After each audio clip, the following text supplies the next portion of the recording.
이 말씀이 정말 믿음의 말씀으로 선포되게 하여 주시고, 그래서 주님의 말씀이 정말 이 땅에 이루어지는 것을 주님 대대손손 보는 복된 말씀이 되게 하여 주옵소서.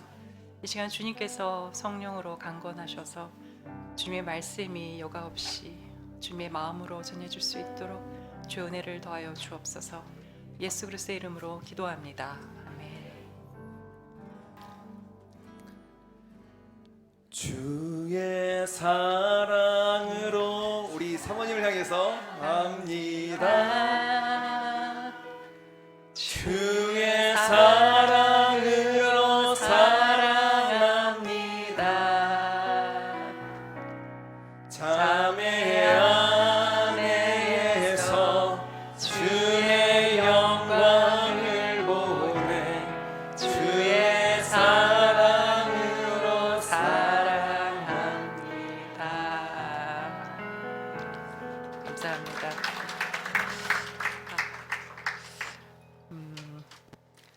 들으셨지만 이게 수요일 날 지령이 떨어졌기 때문에 모든 사모님들이 지금 멘붕인데 제가 어쩌다 보니 1순위가 됐습니다.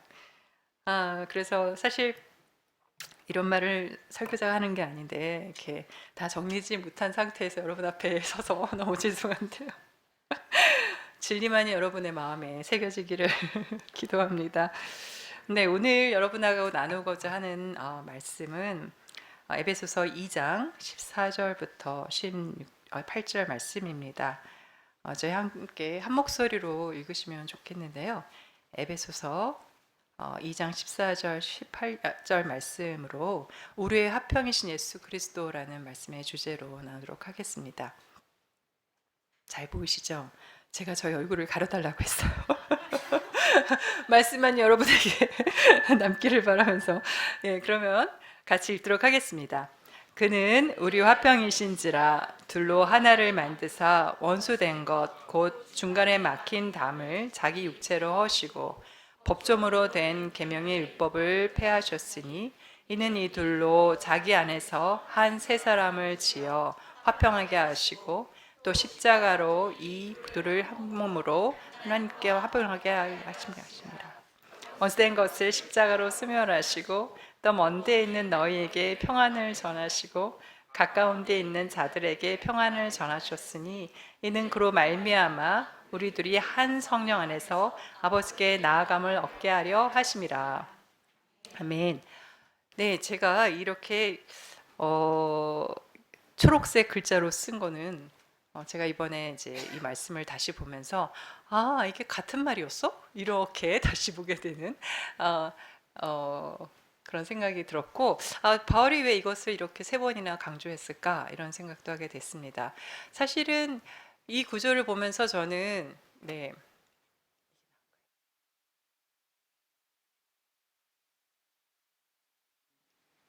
들리시나요? 안 들리시나요?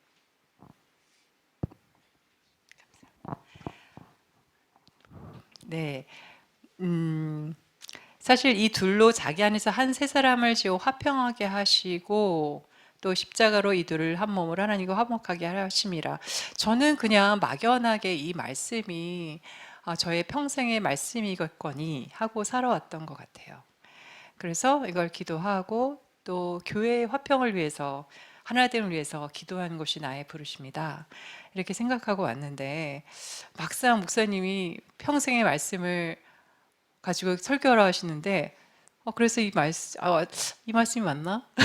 그래서 아침 새벽에 기도하면서 그래 그래도 이 말씀으로 설교를 해야겠다 했는데, 제가 이 말씀을 다시 연구해 보니 내가 이 말씀을 너무나 몰랐더라고요. 그래서 그러면서 어떻게 나는 이 말씀을 내 평생의 말씀을 할 수 있었을까?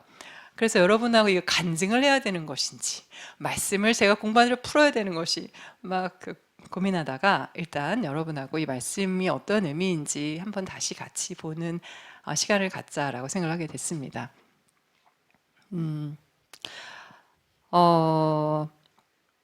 먼저 재미있는 것은 제가 이 말씀을 읽을 때는 잘 몰랐는데 다시 생각하고 또 읽고 하니까 하나의 이미지가 떠올랐어요. 그 이미지는 뭐냐면 유대인과 이방인 대표되는 이제 그냥 이미지로는 두 사람이지만 사실은 어마어마한 무리죠. 왜냐하면 전 세계 인류는 유대인의 기준에서는 유대인과 이방인 이 두 종류밖에 없거든요. 그러니까 유대인이 아니면 모든 열방은 이제 이방인인 거니까 여기서 바울이 말하는 것은 모든 인류를 말하는 거겠죠. 그래서 근데 제가 떠올랐던 이미지는 마치 바울이 여기서도 그렇게 말하는 것처럼 두 사람이 떠올랐는데 이 두 사람이 손잡고 성전 안으로 성큼 들어가는 그런 이미지가 떠올랐어요.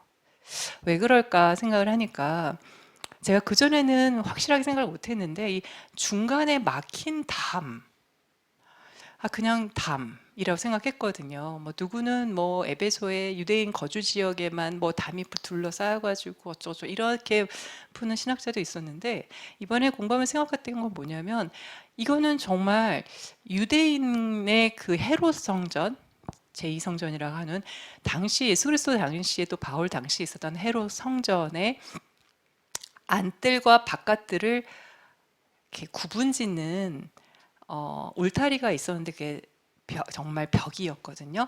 딱 1.5cm, 그러니까 1.5죠. 1.5cm. 그러니까 보이는 거죠. 안이 보이긴 하는데 들어갈 수는 없어요. 그 벽을 소렉이라고 했다고 해요. 뭐 그 당시 사람들이 부르기에는.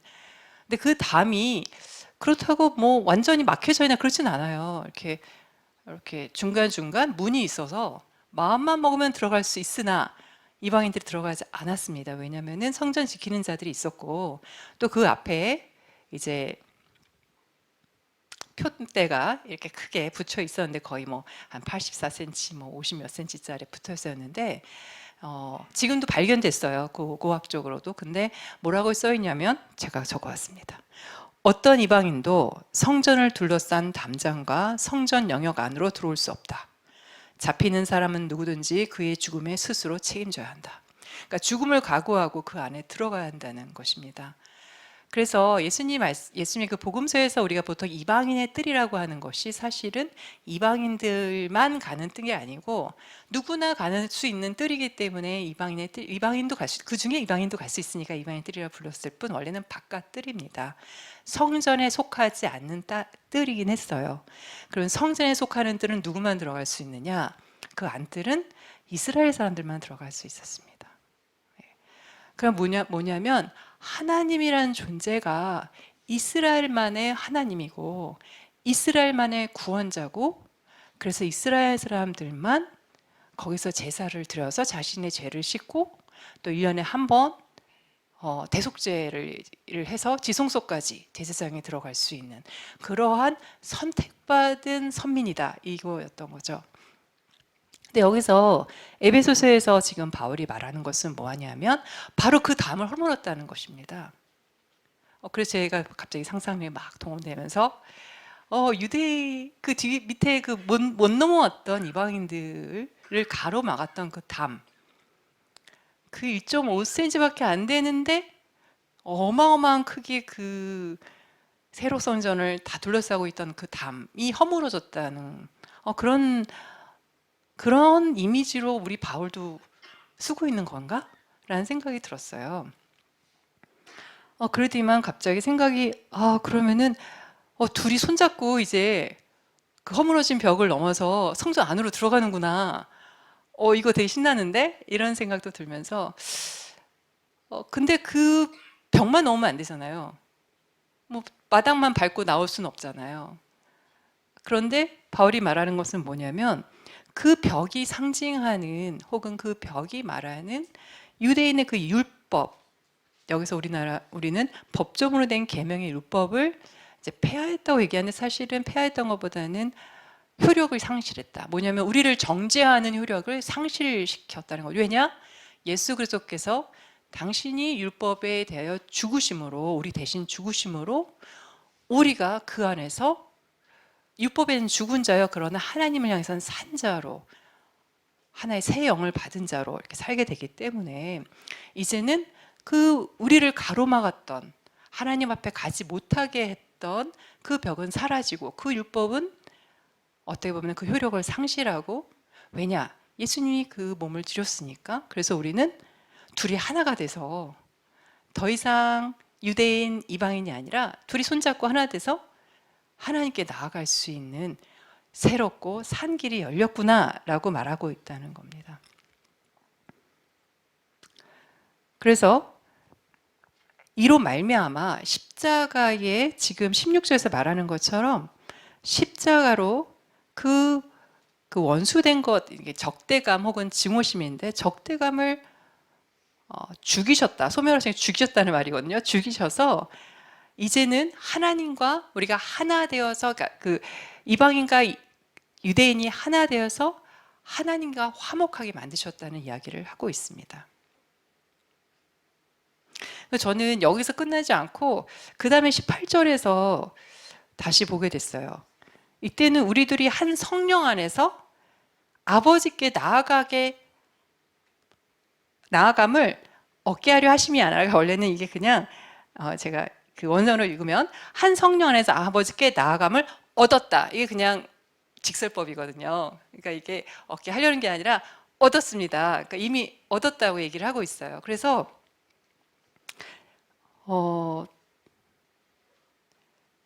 마치 지성소로 둘이 같이 손잡고 들어갈 수 있다는 얘기를 하고 있는 거죠.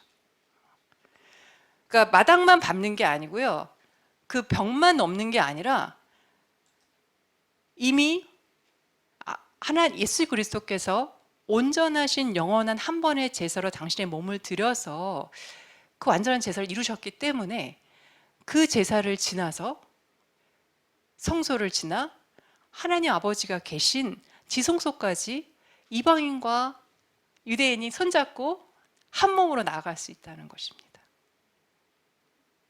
전 이것이 바울의 궁극적인 비전이라고 생각을 합니다. 그가 무엇을 보면서, 무엇을 꿈꾸며 그 어렵고 고난스러운 복음을 전하는 그 몇십 년의 삶을 살 수 있었을까? 그는 이 비전을 갖고 있었기 때문이라고 생각이 들어요. 근데 이 뒷구절은 더 얘기하지 않지만 여기서 끝나는 게 아니라 바울은 뭐라고 하냐면, 여기서는 성전을 향해 나아가는 어떤 그림을 얘기하지만 그 다음 19절부터는 뭐라고 얘기했냐면, 너희들이 바로 그 성전이고 성전으로 지어져 가서 그 성전 안에 하나님께서 거하시는 것이 된다고 얘기하고 있습니다.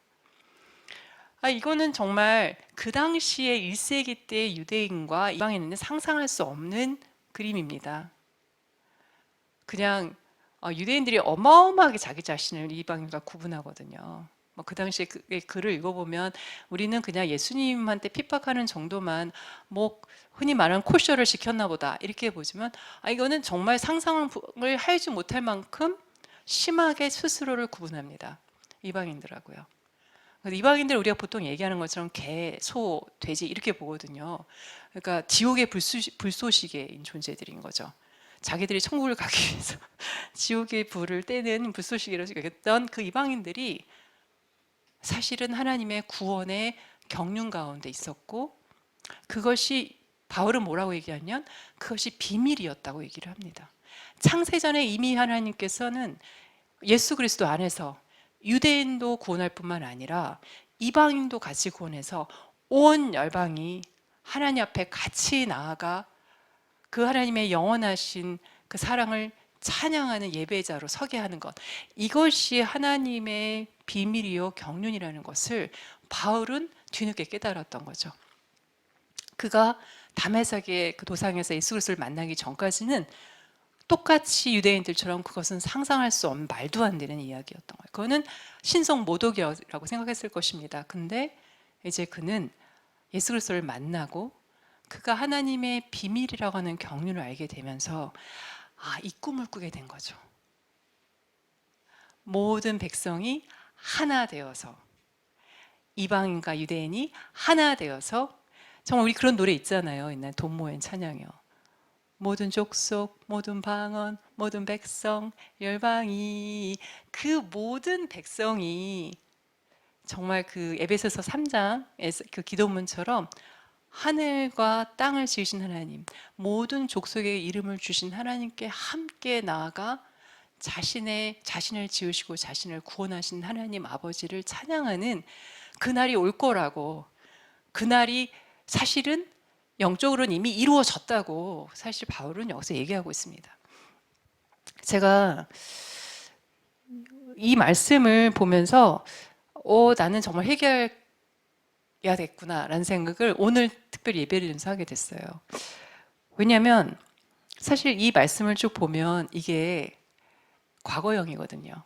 그러니까 우리나라 말에서는 조금 그럴 수 있지만 여기 이 지금 14절부터 18절까지 혹시 말씀이 잘 안 띄워지는 것 같아요. 여러분이 말씀을 그 성경을 보시면 딱 두 개의 동사가 있습니다.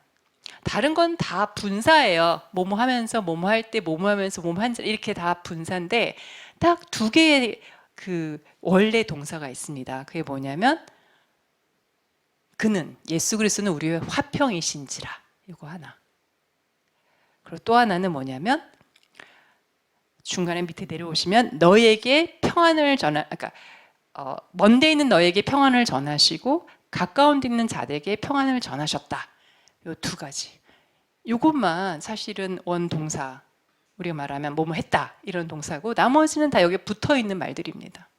근데 이 붙어 있는 말들이 다 여기 보시면 우리 화평이신지라 둘로 하나를 만들었고 과거형이고요.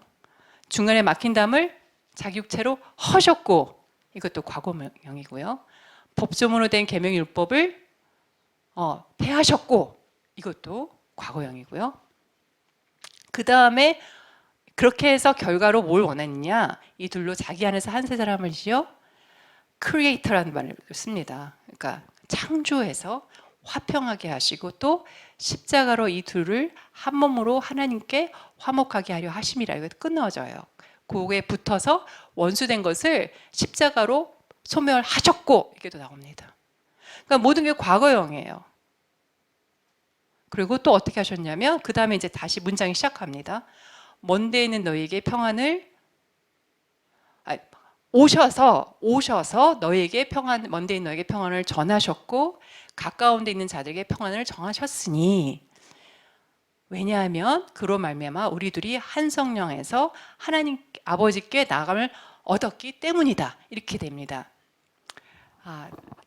그러니까 제가 왜 어떤 걸 회개를 했냐면 사실은 제가 이걸 가지고 기도는 했지만 믿지 않았던 것 같아요.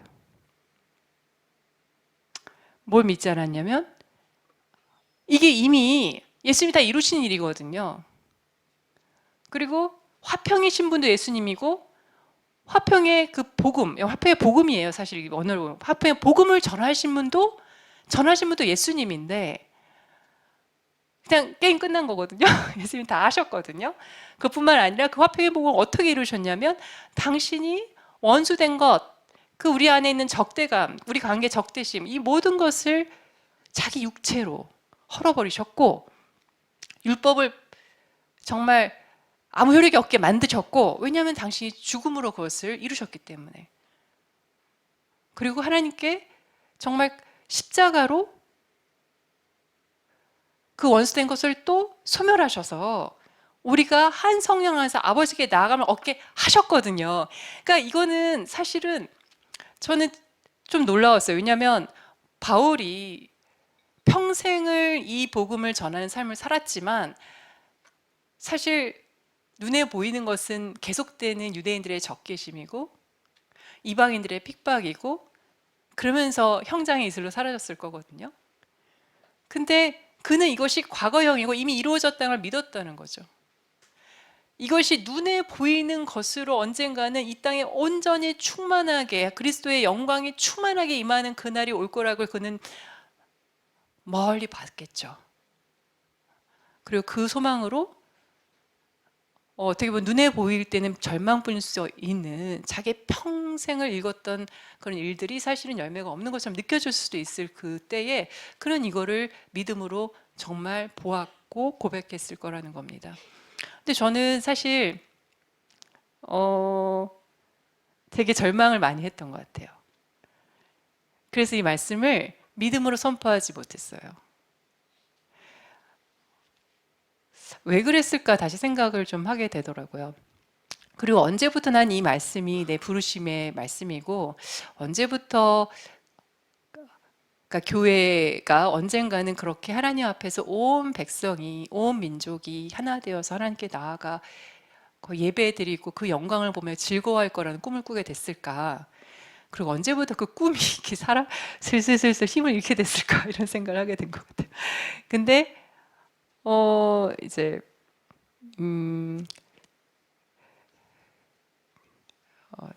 제가 이제 대학을 졸업하고 지금부터 25년 전입니다.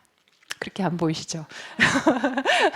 대학을 졸업하고 프랑스라는 데 유학을 가서 미술을 하려고 했어요. 원래는 이제 불어불문과를 나오고 미술을 해봐야 되겠다. 그때는 정말 하나님을 믿어도 하나님이 내게 말씀하시고 하나님 날 정말 아나? 그런 잘 몰랐어요. 정말 강남의 유명한 교회를 다녔지만 한 번도 성령의 은사에 대해서 가르치지도 않았고 성령으로 일하는 것이 뭐 사역을 하는 건지 뭔지도 가르치지 않는, 특히 25년 전은 정말 심했습니다. 그런 거 얘기하면 안 됐어요. 하나님 음성을 듣는다? 이거 지금 YM어들이 다 퍼뜨린 거지. 그 당시에는 그런 거 얘기하면은 정신병원에 갈래? 약간 그랬어요. 진짜로. 이거 진짜 있었던 일이에요. 제 친구들이 그렇게 일을 당했었고 그런 시절이었습니다. 근데 그때 저는 되게 갈급함이 있긴 했었어요. 하나님 말씀을 계속 읽어서 하나님 깨달음을 주시는데 상태가 좀 안 좋을 때는 하나님 나를 아나? 이런 생각이 드는 거죠. 여러분 안 그러세요? 여러분 이미 너무나 훌륭하십니다. 저는 그랬어요, 그 당시에. 그래서 근데 그리고 대체 하나님이 나를 인생에서 어떤 길로 인도하실 건가? 난 대체 어떤 길을 가야 되나? 근데 이제 막연히 저는 그러니까 예술을 하고 싶었고, 그래서 인문학 공부하고 난 예술가가 되리라. 그래, 불어불문학과를 나왔으니까 프랑스로 가야지. 이런 아주 나이브한 생각을 하고 살았던 것 같아요.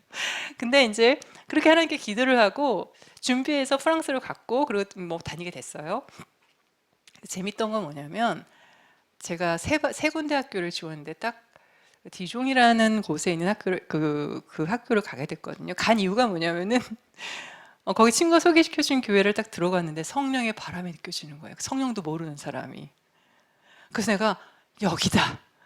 그리고 거기를 다니게 됐어요. 학교도 좋다. 막 이러면서 거기를 다니게 됐는데, 그래서 한 1년 지나서 IMF가 터지고 1년 지났을 때 굉장한 이제 교회 사람들이 뭐 부활절이라고 예배를 막 드리더라고요. 그래서 오라고 손님이 그 강사가 왔다고 갔는데, 여러분들 이걸 어떻게 받을지 모르겠어요. 2명의 예언자가 왔대요. 프랑스를 대표하는. 그래서 전 몰랐죠. 그런 세계를 몰랐으니까.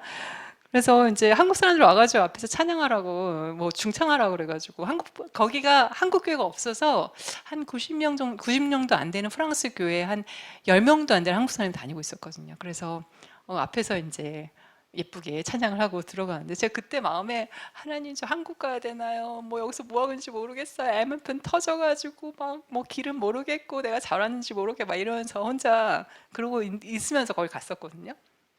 근데 그 강사 중에 한 분이 갑자기 저한테 오는 거예요. 찬양 끝나고 여기 앉았는데. 그러더니만 하나님이 당신을 알고 계시고 당신의 기도를 듣고 계시고 막 얘기를 해주는 거예요. 나는 그 순간 막 울은 거죠. 왜냐하면 하나님이 날 아는구나. 이게 너무나 좋았어요. 하나님이 내가 혼자 하나님 막 찾는 게 아니었구나. 하나님이 무슨 이유인지 모르겠지만 내가 혼자 찾는 것처럼 내버려 두신 것처럼 느꼈지만 사실은 하나님 나와 함께 하셨고 하나님이 나를 아시는구나. 그게 너무 좋더라고요. 그리고 나서 1년 후 전 그냥 마냥 그게 좋았는데 1년 정도 지나면서 계속 한국 사람이 몰려오는 거예요. 한국에서부터 어학연수를 한다 뭐 한다 막 올려오는데, 아니 몇 명 안 다니던 곳에 20명이 넘게 한국 사람이 막 몰려와가지고 또 제가 불문과를 왔잖아요. 그래서 저만 불어를 할 줄 알아요. 그래가지고 그 사람들 집 구하고 병원 가고 그런데 난 막 공부하기 바빠 죽겠는데 거기를 막 쫓아다니는 거죠. 그거 해결해 주느라고. 그리고 교회에서도 이렇게 모임을 갖게 되는, 제가 이제 리더 역할을 하게 되는데 어느 날 갑자기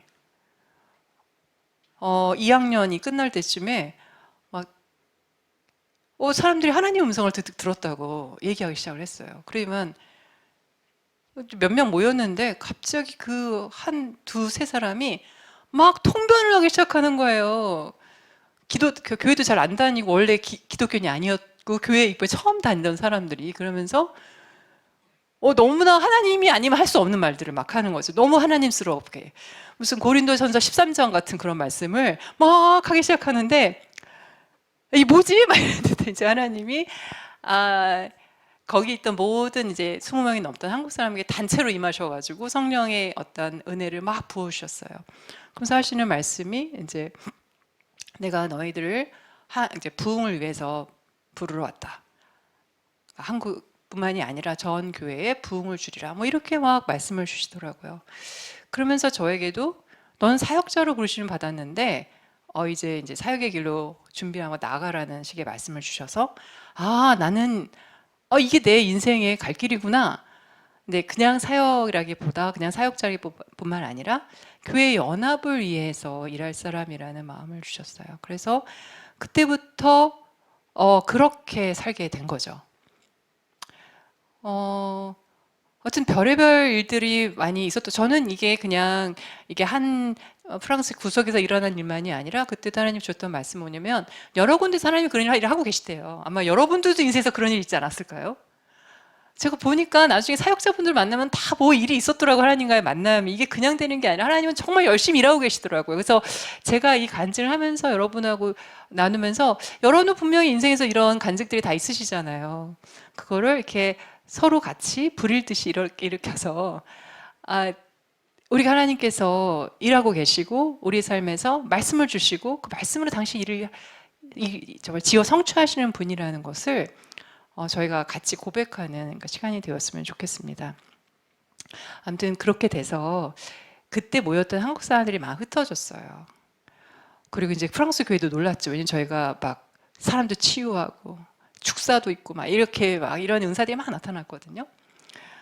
근데 이제 다 흩어지고 저는 학교를 마쳐야 되니까 학교도 안 가고 또 학교도 못 가고 있다. 학교를 마쳐야 되니까 아무튼 그래서 있었는데 그때 이상하게 같이 기도를 하고 싶어서 프랑스 친구 하나, 남아공 친구 하나, 이게 셋이서 일주일에 한 번씩 기도를 하기 시작을 했어요.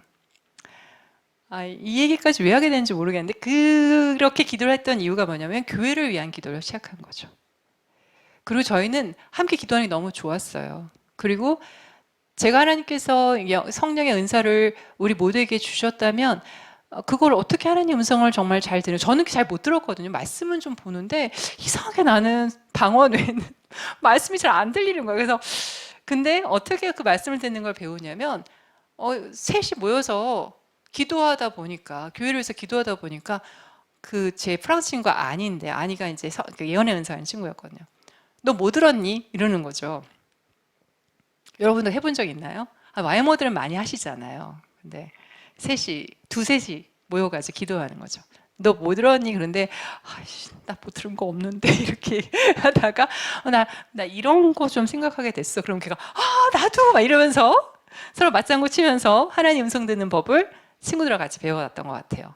물론 막 그렇게 성령의 은사가 막 임해가지고 두세 달 동안에 학교도 못 가고 막 꼼짝없이 막 기숙사에서 애들하고 맨날 기도만 하고 이런 시절이 있었지만 그럼에도 불구하고 그것이 나의 삶에서 이렇게 정착이 되고 그리고 하나님 내게 부르셨던 그 부르심이 교회의 연합이라면 그것을 위해서 기도하게 됐던 그거는 정말 실질적으로 기도하게 됐던 이 친구들과의 모임이었던 것 같아요. 그렇게 1년을 지냈어요. 그래서 그 모임이 너무 소중했고 그리고 하나님 이제 다른 데로 떠나라고 하시면서 보내셨던 곳이 이제 남아공이었는데 바로 그 같이 있던 그 친구가 남아공에 유학 온 친구여서 그 친구를 통해서 남아공을 가게 됐고 남아공에서 레마 바이블 칼리지를 다니게 된 거죠. 케네디 하긴 목사님이 하신 제자가 하는 데를 가게 됐습니다. 그래서 거기서는 여러분이 여기서 많이 이제 목사님이 가르쳐 주신 것들을 매일 학교를 다니면서 배우긴 했죠. 근데 지금 제가 돌아보면서 왜 프랑스를 가고 남아공을 갔을까? 그리고 이제 신학을 공부하기 위해서 한국에 들어왔다가 미국을 가서 공부를 하고 돌아오게 되면서 왜 이런 긴 여정을 가게 하셨을까 생각을 좀 해보면 막연히 저의 생각은 이 지역이 굉장히 모든 나라들이 다 분열의 역사가 있지만 분열의 역사가 되게 깊은 곳이기 때문 아닐까라는 생각을 좀 하게 됐어요. 프랑스 같은 경우는 카톨릭과 개신교의 극렬한 피비린내 나는 싸움을 싸웠던 그런 역사를 갖고 있고 칼빈이 아마 죽은 뒤 10년 정도 후에 위그노라고 하죠. 프랑스 기독교인들. 위그노들의 대학살이 일어나거든요. 그래서 뭐 한 2달 정도도 안 되는 기간 동안에 작게는 2만 명, 많게는 7만 명이 죽음을 당합니다. 그러니까 그렇게 돼서 위그노들이 피난을 떠나는데 그 피난을 떠난 것 중에 하나가 남아공이었어요. 그래서 지금도 제가 프랑스 갔을 때 느꼈던 건 뭐냐면 프랑스 기독교, 특히 개신교들이 굉장한 피해의식 비슷한 걸 갖고 있다는 거예요. 하나님의 영적 은사가 굉장히 크고 저도 그 교회에서 그렇게 큰 은혜를 계속 누렸는데 프랑스 교회가 개신교도가 지금 0.4% 정도 될 거예요. 그렇게 적거든요. 0.4% 정도 되는데 그러면 카톨릭 교도는 한 95% 돼요. 물론 말로만 95%이고 거의 교회를 가진 않죠. 근데 그러한 나라에서 계속 어떤 역사를 이 사람들이 살아오냐면 카톨릭부터 분리되고 그리고 또 거기서 좀 마음에 안 들면 또 분리되고 또 분리되고 또 분리되고 또 분리돼서 분리된 역사로 거기 남아온 겁니다. 그러니까 이건 말씀이 옳지 않아. 이건 아니야. 그러면은 분리되는 역사를 계속 갖고 왔어요. 저는 뭘 생각이 들었냐면은 오히려 그렇게 분리되더라도 자신의 어떻게 보면 모태일 수 있는 교회를 위해서 기도하라고 하지 않으셨을까라는 질문을 하게 되더라고요. 점점 입지가 좁아지는 거예요. 어떻게 보면은. 그래서 분리의 역사를 가지고 있습니다. 근데 그 모습이 사실은 우리의 모습이기도 하잖아요. 한국 교회의 모습이기도 하고요. 근데 남아공에 갔을 때 제가 정말 느꼈던 건 이 벽이요. 이 벽이 진짜 곳곳에 있어요. 뭐 예전에도 벽이 있어서 뭐 아파테이트라는 격리를 할 때 보통 사람들이 아파테이트라는 말 자체가 격리, 차별 정책이라는 남아공의 차별 정책의 아파테이트라는 말 자체가 격리라는 뜻이거든요. 그러니까 흑인들 격리시켜서 흑인들이 통행권이 없으면 백인들 지역으로 들어갈 수가 없는 그렇게 만들었어요. 근데 일은 또 백인들이 공장에서 시키잖아요. 그럼 어떻게 되냐면 아빠들이 다 공장에 와 있어요. 가족하고 생리별을 하고 그러면 아이들은 아빠 없이 자라는 거죠. 그럼 아빠들은 또 외롭잖아요. 그러니까 여기서 또 다른 아내를 구해요. 아내가 두셋이 돼요. 여기도 아빠 없는 애들, 여기도 아빠 없는 애들. 이러한 거를 꽤 오랫동안 100년 넘게 이렇게 지속해 왔거든요. 그게 백인들이 만들어 온 흑인들의 어떤 삶이 돼버렸어요. 그런데 지금은 어떠냐?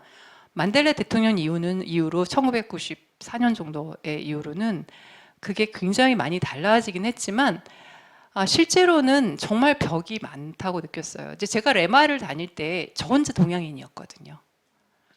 흑인 50명 정도 딱 이 정도에 모여 있어요. 그럼 한 50명 정도 됐어요. 그러면은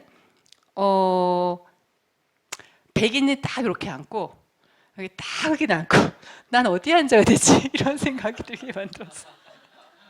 정말 이렇게 홍해를 가르듯이 딱 백인 구역, 흑인 구역 이렇게 앉아 있어요. 똑같은 반에서 딱 이렇게 앉았는데 예전에 우리나라 조선시대 때 교회 가면 여자 구역, 남자 구역. 근데 거기는 그렇게 이해한 것도 아니에요. 흑인, 백인 대체 나는 어디에 앉아야 되는 걸까? 그렇게 생각이 들죠. 근데 이제 그게 거기서만 그러는 게 아니라 집도 그래요. 어느 지역을 가다 보면은 동네 전체에 벽이 있어요. 동네 전체. 이게 집 하나가 아니고요. 동네 전체. 아마 여러분들 외국 여행 가셨을 때 그런 나라가 또 있을지 모르겠는데 남아공은 되게 심하거든요. 동네 전체가 벽이 있는데 왜 벽이 있느냐? 이 바깥에는 흑인들 지나다니는 곳, 이 안에는 백인들만 돈 주고 사는 곳. 그리고 그 안에는 경비병이 딱 지키고 있거든요. 이렇게. 그래서 이렇게 차단막도 있고, 그리고 위에는 다 벽 위에는 여기는 1.5cm였잖아요. 경고문화 그렇게 점잖지 않기 때문에 거기는 다 전기 펜스로 이렇게 딱 들어가면 이렇게 찌지지짓 끝나는 거죠. 이런 게 곳곳에 모든 집에 있어요. 진짜 남아공 제가 살던 집에도 있었어요. 그냥 개인 집인데도 그렇게 있습니다. 그게 현실적인 남아공의 지금의 모습이거든요. 왜 그럼 그런 펜스를 치느냐? 흑인들이 너무 배가 고프니까 훔치는 거죠. 네, 진짜 정말 모든 수단을 다해서 차를 지켜야 합니다. 남아공에서. 진짜 그 모든 자물쇠를 여기도 채워야 되고 핸들에도 채워야 되고 뭐 여기도 이거 여기도 채워야 되고 뭐 절대 눈에 보이게 짐을 놓으면은 그 차는 그날로 박살나는 겁니다. 이렇게 끄집어 가니까요. 그러니까 그런 나라가 됐어요. 근데 그 벽을 보면서 저는 좀 그게 기독교는 똑같이 그렇게 살아가거든요. 제가 다녔던 레마는 레마 스쿨만 있는 게 아니라 레마 처치도 있었어요. 레마 처치에서 시작한 건데 그 레마 처치가 그 차별 정책 이후로 최초로 흑인과 백인이 같이 예배를 드린 곳이에요. 그러니까 무슨 얘기냐면 교회 자체가 격리의 법칙을 따라 살아왔다는 거죠. 그렇다고 그런 백인들이 자신들이 저질렀던 그 차별이나 이런 것에서 회개하느냐? 그렇지 않아요. 너무나 그 삶을 당연하게 이깁니다. 어느 나라 가도 거기 있는 백인들처럼 귀족같이 사는 사람들이 없거든요. 하인들이, 흑인들이 몇 명씩 있으니까 굉장히 임금이 싸요. 근데 저는 그걸 보면서 과연 그리스도인은 이 자리에서 무엇을 할 수 있을까? 근데 감사했던 것은 제가 그 프랑스에서 그 교회를 위해서 기도했었고 그 교회가 지금 굉장히 많이 부흥했거든요. 제가 막 기도를 해서라기보다는 되게 많이 부흥을 해서 뭐 프랑스의 대표적인 교회가 됐죠, 지금요. 근데 남아공에서 제가 그랬잖아요. 그 학교에서 반에 여기 흑인, 백인 그걸 너무나 당연하게 여기는 거죠. 그 흑인들은 항상 좀 주눅이 들어 있어요. 근데 예배만 드리면 다 춤춰요. 그거 참 희한해요. 그런데 어떤 일이 벌어졌냐면 그 친구들 중에서 그 바로 위에 잠비아에서 온 친구가 있었는데 그 친구도 예언적인 은사가 있는 친구였어요. 거기 있는 사람 다 예언하고 반고치 막 이래요. 거기 흑인들 선생님까지도 막. 근데 그 친구가 이빨이 아프다 그러는 거예요. 옆에 앉아 있는데 그때까지 안 친했거든요. 내가 치과 가서 치료를 해야지 그랬더니 치과를 갈 수가 없대.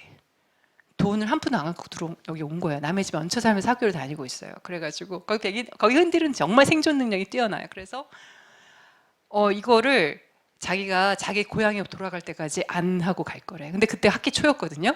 그러면은 몇 달 동안 그러고 있겠다는 거잖아요. 썩은이로. 근데 너무 머리가 아픈 거예요. 그 순간. 아니 어떻게 그걸 가능하지? 그런 생각이 들면서 제가 고민을 했어요. 그렇지만 저기 있던 백인 좀 나이가 있는 백인이 저한테 물어보더라고. 무슨 일이니? 그러길래 얘가 이래가지고 이러는데 이렇게 한대. 그랬더니 고민하더니만 그럼 제가 차로 데려다 주게. 전 차가 없었거든요. 차가 데려다 주겠대. 그럼 내가 돈을 낼게. 그래가지고 이제 그 친구를 도와주게 된 거예요.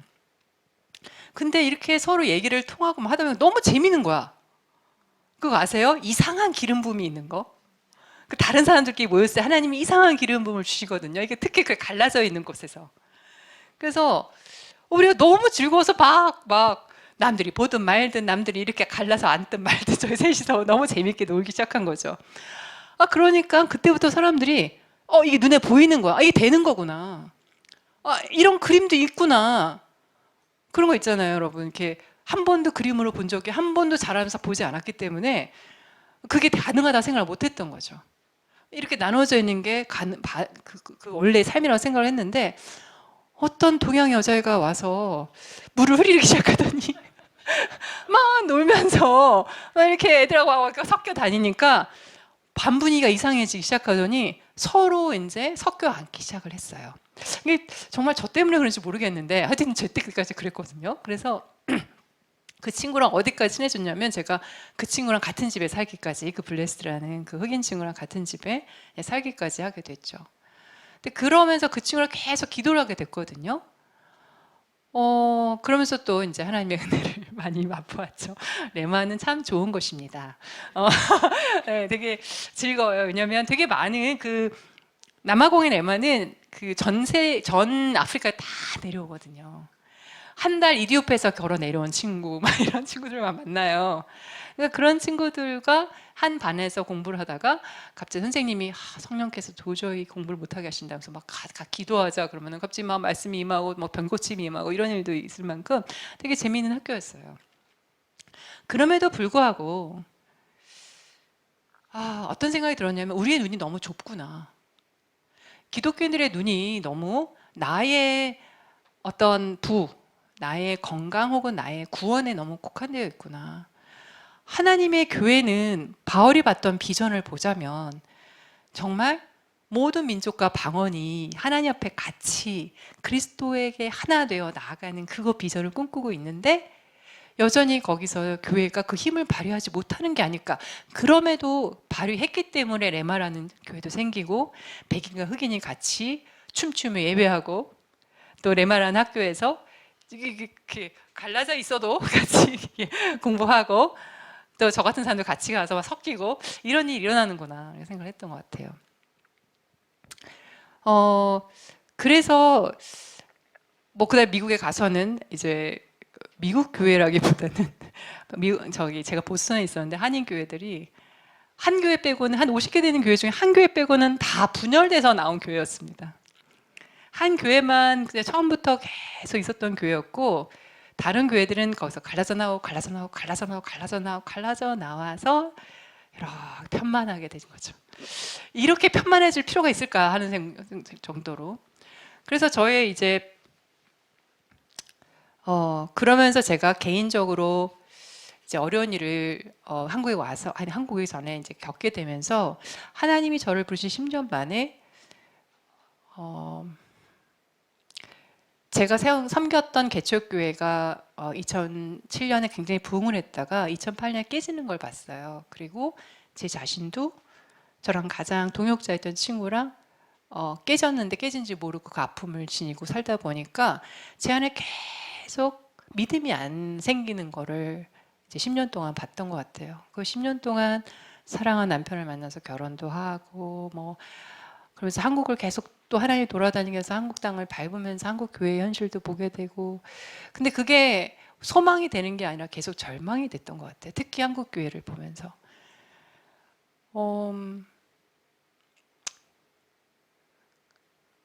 그래서 이 말씀을 가지고 기도는 하다 말다 그랬는데 그럼에도 불구하고 하나님이 그 기도를 듣고 계셨나? 라는 생각이 들 정도로 저에게 뭐라고 하진 않으시더라고요. 제주도 와서 기도하면서 하나님이 지나왔던 10년 동안 제가 힘들어했던 것에 대해서 하나님 뭐라고 하진 않으시고 오히려 잘 견뎠다라고 말씀하시는 그런 음성을 계속 들었던 것 같아요. 그리고 그 실질적으로 이제 결혼을 하면서 하나 되는 게 뭔지를 또 하나님이 가르쳐 주시면서 교회의 하나됨에 대해서 내가 되게 절망하고 그랬지만 그것이 결국은 내 자신에 대한 절망이라는 걸 되게 많이 보게 되는 그래서 겸손케 하는 시간이었던 것 같아요. 근데 오늘 여러분하고 이 말씀을 나누려고 준비하면서 제가 정말 깨달았던 건 뭐냐면 진짜 이거는 예수님이 이미 이루신 일이구나.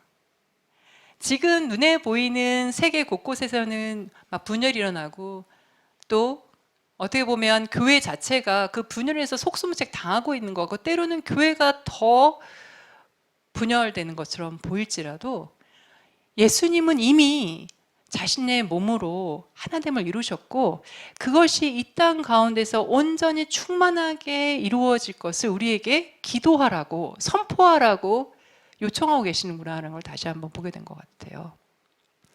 근데 왜 이것을 난 놓쳤을까? 왜 그 믿음 없는 기도를 들었고 믿음 없는 삶을 살아왔을까? 왜 내 안에 고통이 더 크게 느껴졌을까? 그것조차 하나님께서 이미 이루신 화평 가운데 있는 그 화평을 잃어가는 고통이었을 텐데 그것을 계속해서 잃어버렸던 것 같아요. 그래서 오늘 이 말씀을 이제 같이 보면서 요즘 들어서 이 말씀을 더 생각하게 됐던 게 뭐냐면 이제 그 시간이 지나서 이제 좀 저희 가족이 이스라엘로 떠날 준비를 하게 되면서 이 말씀이 너무 실질적으로 다가오는 거예요. 이제 그냥 다시 1세기로 돌아간 것 같아 나는. 다시 이방인과 유대인이 정말 분열되어 있는 것처럼 보이는 그래서 바울이 밟았던 그 땅, 바울이 밟았던 그 현실이 2000년이 지났는데도 그대로 있는 것 같은 그 땅을 다시 가서 이 말씀이 이거는 유대인이 말하는 건데 이제는 믿는 이방인이 가서 유대인에게 전도를 해야 되는 그런 2000년의 그런 시프트가 일어난 거잖아요. 근데 제가 그 땅에 가서 다시 원점에서 시작하는 듯한 느낌? 이 말씀이 이루어졌고 이미 이루어졌고 이것을 이룰 것이라고 하는 것을 선포하기 위해서 그 원점으로 돌아가는 느낌이 좀 드는 것 같아요. 그 이스라엘 그 예루살렘에 서서 이 벽은 이미 무너졌고 그 의문에 속한 그 율법은 예수 그리스도의 몸으로 이미 폐하여졌고 우리 예수 그리스도께서 이방인과 유대인을 한 몸 만드셔서 그의 십자가로 하나님과 화목하게 하셨다는 것을 정말 믿음으로 선포하고 전하기 위해서 이미 주님께서 이루신 일을 증거하기 위해서 그 자리에 다시 서야 되는구나라는 생각을 좀 하게 되는 것 같아요. 그래서 이 말씀이 목사님 덕분에 갑작스러운 전화 한 통 받고 이거는 안 된다고 할 수 없는 말씀이구나. 알겠습니다. 그렇게 했는데 그때 막 비자를 막 쓰면서 보내고 있었거든요. 영사관에. 네, 알겠습니다. 쓰면서 너무 감사하게 이제 이 말씀을 하나님이 다시 마음에 새기라고 다른 준비를 하는 게 아니라 뭐 비자도 준비해야 되고 뭐 집도 구하고 들어오래요. 뭐 집도 구해야 되고 뭐 비행기표도 사고 막 다 하고 있는데 그런 준비보다 이 말씀으로 무장하라고 하신다는 생각이 좀 다시 드는 것 같아요. 내가 너에게 주었던 말씀이 무엇이냐? 네가 평생 붙잡을 말씀이 무엇이냐? 네가 평생 꿈꿔야 될 말씀이 무엇이냐? 네가 절망의 구렁텅에서도 빛을 보게 하는 말씀이 무엇이냐라고 내게 다시 보라고 하시는 것 같아요. 아마 그 땅에 가면 사람들이 그러더라고요. 유대인들을 위해서 가는데 유대인이 너무 미워진다고. 그만큼 아픔이 많고 이방인들에 대해서 아픔이 많은 그 땅에 가서 다시 여러분이 우리에게 전해줬던 복음을 여러분에게 다시 갖고 왔습니다. 저는 그래 될 수도 있어요. 그리고 고통당하고 있는 똑같이 1세기 때 그 이방인들로부터 혹은 믿는 유대인들보다 고통당했던 유대인들, 믿는 유대인들 곁에서 말없이 친구가 돼주고 때로는 같이 전도하러 다녀야 되는 그런 상황일 거라 저는 기대하고 있어요. 그들이 받는 핍박이 나의 핍박이 될 수도 있겠구나 생각하고 있어요. 요즘 굉장히 핍박이 많아졌거든요. 어쩌면 유대인 아이들은 일반 학교에서 핍박이 너무 왕따가 심해서 막 따로 학교를 만들기도 하는데 어쩌면 내 아이 지한이가 비슷한 일을 이방인일지라도 겪을지도 몰라요. 그럼에도 불구하고 이 말씀 여전히 유효하다는 거죠. 왜냐? 이것은 하나님이 하신 말씀이고 하나님이 이루신 말씀이고 지금까지 이루어오신 말씀이라고 우리는 믿기 때문입니다. 이방인의 충만한 수가 차기까지 유대인들의 눈이 가리워졌다면 어쩌면 2000년이 지난 지금 이방인인 우리가 가서 혹은 여기에서 그 땅을 위해서 기도하고 그곳에 눈이 가려진 이들의 구원을 위해서 기도할 때가 그리고 복음을 전해야 될 때가 당신이 기다리고 있는 메시아 진정한 왕 예수 그리스도라고 증거해야 될 때가 이제 온 게 아닐까라는 저는 기대합니다. 오늘 남편이랑 얘기하면서 누가 그렇게 얘기했잖아. 지금 유대인 기독교인이 몇 명이라고? 막 해서 얘기했는데 지금 전 세계적으로 100만 명이 있다고 합니다. 근데 이스라엘 땅에 있는 유대인 기독교인들은 기독교인은 수만 전 인구의 2% 17만 명 정도가 21년 통계입니다. 그 17만 중에서 85% 정도는 아랍계 이스라엘 사람들이고 그 나머지가 이제 유대인이라는 거죠. 근데 이스라엘이 반세기 전만 하더라도 지금 100만 명이잖아요. 반세기 전만 하더라도 유대인 크리스천이 2,000명이었다고 합니다. 그 반세기 동안 어마어마한 숫자가 들어온 거죠. 물론 그들의 신학에 대해서 뭐 구약을 그대로 갖고 왔다 비판하는 사람도 있지만 아니요. 어쨌든 그들은 예수와를 자신의 구주로 고백합니다. 근데 이스라엘 땅에서는 더 적은 숫자가 있겠죠. 그만큼 척박한 곳이긴 합니다. 그럼에도 이스라엘 땅에서 예수를 믿는 사람들은 뭐라고 하냐면 지금이 정말 예수 그리스도를 전해야 되라고. 사회적으로 핍박이 더 심해졌지만 빛이 더 강하게 드러나는 때라고 얘기를 하고 있어서 지금 이때 우리를 거기에 보내시면 무엇일까? 우리가 뭘 할 수 있겠습니까? 사실 거기는 이방인 선교사님들 되게 어려운 상황 속에 계시거든요. 저희도 다르지 않을 것입니다. 그러나 할 수 있는 건 뭐냐면 이 말씀을 선포할 수 있다는 것입니다. 이 말씀을 믿음으로 기도할 수 있다는 것입니다. 이 말씀이 이미 예수 그리스도 안에서 이루어졌고 가장 그 분열의 핵심에 있는 이방인과 그 유대인의 어떤 그 연합을 위해서 우리가 기도할 때 교회의 이 분열에 곳곳에 드러나 있는 교회의 분열들도 같이 우리가 기도하며 같이 회복되는 예수 그리스도의 몸된 교회로 회복되는 그 역사가 일어나기를 우리는 기도할 수 있습니다.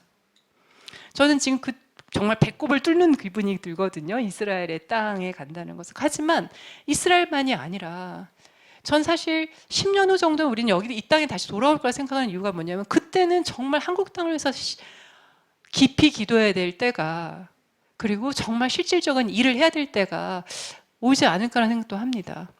마지막 남은 분열의 땅이잖아요. 정치적으로. 저희만 교회 잘 살자고 하는 게 아니라 정말 이 땅에 하나님이 갖고 계신 계획을 두고 하나님께서 결코 이 분열될 땅을 그냥 남몰라 하시는 것이 아니라 하나님이 교회를 통해서 교회의 부흥을 통해서 정말 모든 이들을 기도하게 하시고 남과 북이 하나 되게 하는 그 날을 위해서라도 유대인들한테도 가보고 남아공도 가고 뭐 이 땅 저 땅을 돌아다녀서 어느 날은 정말 이 땅에 와서 교회의 연합과 이 땅의 회복을 해서 우리가 일해야 될 때가 오지 않을까? 저는 그렇게 생각하고 있습니다. 그래서 그때까지 이 지금 오늘 이 기도가 내 안에 우리 안에 정말 심겨져서 이것이 정말 믿음의 고백이 되고 믿음의 선포가 되고 믿음의 삶이 되기를 기도합니다. 그래서 여러분들도 하나님께서 어떠한 말씀을 마음에 주셨는지 그 말씀을 가지고 한 가지만 더 말씀드리자면 이게 꼭 교회만 얘기하는 건 아니잖아요. 제가 10년을 이제 결혼을 딱 10년 했는데 그 남편과 하나 되고 아이까지 그 하나의 교회로 이루기까지 굉장히 많은 그 진이 빠지는 시간들을 보냈던 것 같아요. 왜냐면 매일매일 부딪히잖아요. 근데 뭐라고 말씀하시는 하나님은 그게 이루어질 때 다이너마이트가 터지는 것 같은 영적인 힘을 갖게 된 어떤 그러한 일이 일어날 거라고. 그래서 우리가 이것이 유대인과 이방인 혹은 아까 말했던 흑인과 뭐 백인 혹은 가톨릭과 뭐 개신교 이런 차원만이 아니라요. 우리의 삶에서 하나됨을 이루어야 되는 사람들이 있잖아요. 혹은 우리 삶에서 절대 저 사람은 하나됨을 이룰 수 없어 라고 생각하는 사람도 있잖아요. 그런 사람들과 손을 잡고 담을 허무신 하나님의 그 예수 그리스도의 그 허무신 담을 뛰어넘어서 그 다음에 하나님의 그 지성소까지 예수 그리스도의 몸을 통해 가리라. 그것이 우리의 삶에서 이루어지기를 여러분이 먼저 해야 될 일이 아닌가 생각이 듭니다. 그런 사람이 옆에 있나요? 저 오랫동안 남편이라 생각했던 것 같아요. 사랑합니다. 여러분 안에 그것이 있다면 그것이 이미 이 말씀으로 이루어졌다는 것을 고백하며 그것을 살아내도록 하나님께 구하는 것이 필요합니다. 그럴 때 우리의 기도가 참된 진정성을 가지고 하늘의 보좌를 울리는 기도가 되지 않을까요? 내가 그 믿음을 살아내야 되잖아요. 내 일상 가운데서, 내 직장에서, 내 가정에서, 내 부모와. 너무나 어렵다는 걸 압니다. 정말 어렵다는 걸 압니다. 하지만 이 말씀이 진리라면 이 말씀이 내 안에서 나를 자유케 하기를, 이 말씀이 내 안에서 정말 우리의 모든 관계를 자유케 하고 하나님의 화목을 내가 증거할 수 있기를 기도해야 되지 않겠습니까? 그래서 여러분 모두 이것이 그냥 거대한 교회만의 이야기가 아니라 우리의 개인적인 삶, 혹은 오늘 하나님 그러시더라고요. 제가 서울에서 한 교회에서 사역을 하면서 남편을 만났는데 그때 그런 말씀 하셨어요. 한국교회 사역자들의 관계를 위해서 기도하라고. 누구도 여러분이 기도한지 모를 거예요. 그들 가운데 끊어졌고 아팠던 것들을 화평케 하라고 기도하라고. 너는 모르고 그들도 모르나 나는 안다. 난 이룰 것이다. 우리가 안 되는 것 같은 모습을 보고 절망하는 게 아니라 우리의 모든 것에 예스 되시는 예수님의 이름으로 예수께서 원하시는 것을 기도하는 그것, 그리고 그것이 혼자만이 아니라 교회 두세 사람하고 손을 잡는 거예요. 같이 기도하자고. 모든 부흥은 두세 사람의 기도에서 시작했잖아요. 두세 사람 우리 같이 기도하자. 만나면 우리 같이 기도하자. 남편 같이 기도하자. 우리 한 성령 안에서 한 몸이 되어 아버지께 나아가자. 이렇게 기도하는 것입니다. 그럴 때 저희 이세 예루살렘 교회도 정말 우리가 상상하지 못했던 하나님의 그 크신 은혜가 더욱 지금도 풍성하지 더 풍성하게 임해서 이것이 정말 저희가 기도하듯이 열방으로 막 제주로 신의주로 막 예루살렘으로 뻗어나가는 그것을 보지 않을까요? 그거 하나님 카운트하실 겁니다. 우리는 잘 몰라도요. 우리 눈에 보이는 것을 카운트하신 하나님은 그의 계산법이 있으시잖아요. 그래서 여러분의 인생이 이렇게 여러분에게 주셔진 말씀을 가지고 믿음으로 고백하며 이뤄가는 그런 복된 삶이 되기를 진심으로 축복합니다. 저도 계속해서 기도하도록 하겠습니다.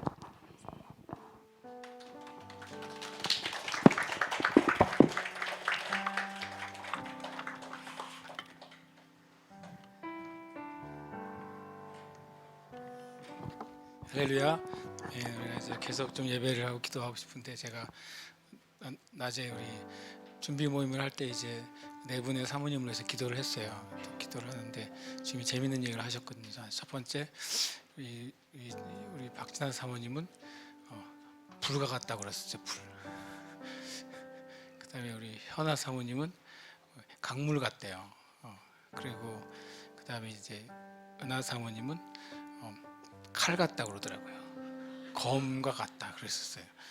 그리고 우리 사모님은 임명의 사모님은 빛과 같대요. 그래서 제가 어떤 말씀이 주어질까 되게 궁금했어요. 그랬더니 제가 이제 알겠더라고요. 오늘 훅 들어오셨다 훅 나가셨는데 제가 그 말을 왜 하냐면 나는 예배팀이 이제 예배를 정리하면 내가 나가서 인사를 좀 소개를 하고 이렇게 초청을 하고 갑자기 훅 들어오셔가지고 순간 당황했어요.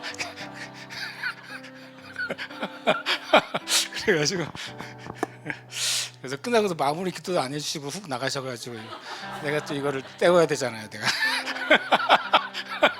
그래서 제가 때우는 건 잘합니다, 원래 제가.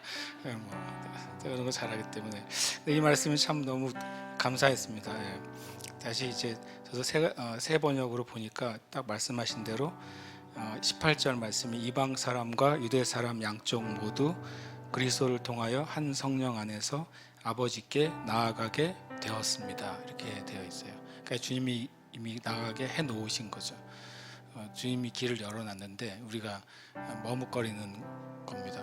주님이 만약에 내가 나와 또 말씀하신 것처럼 정말 엄청난 거대한 담론이 아니라 나가 서먹한 어떤 사람 사이, 내가 또 주님 앞에 돌파해야 될 어떤 영역, 주님은 이미 다 열어놓으셨는데 내가 안 나가는 거죠. 내가 머뭇거리고 손을 내밀지 않고 내가 머뭇거리고 그 한 걸음 넘어가지 않는 거예요.